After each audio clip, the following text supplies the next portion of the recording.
We have big news in this morning's Health Watch. The FDA has approved the first flu vaccine that uses mRNA technology. That's the same as Pfizer and Moderna's COVID vaccines. Medical correspondent Dr. Céline Gounder is here to show us why that matters. She is also editor-at-large for public health at KFF Health News. Good morning, Dr. Good morning. Céline. Okay, let's jump right in. What makes this vaccine different? And then how is this going to allow scientists to better help fight the annual flu?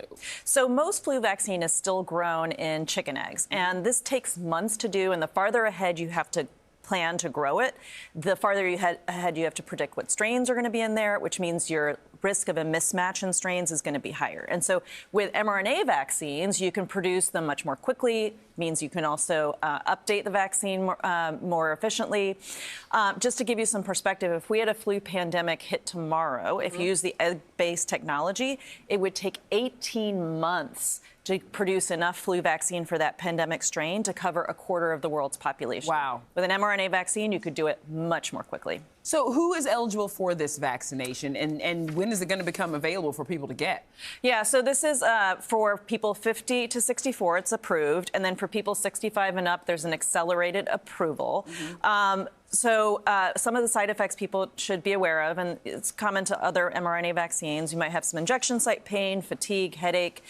There were 2 serious side effects that they saw in the trials, somebody with low blood pressure and somebody with myocarditis. We know that side effect with other COVID vaccines or mRNA vaccines. Yeah.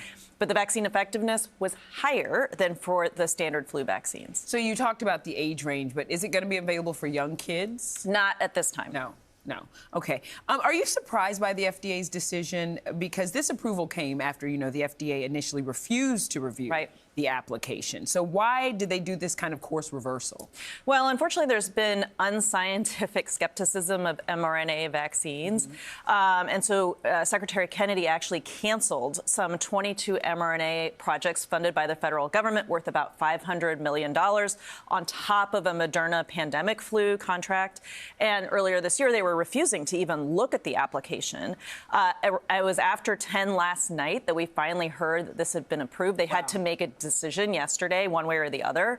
And so that shows you they were really dragging their feet on this. Got that. Well, flu season is coming up, so people have to make decisions. Thank you, Dr. Céline Gounder.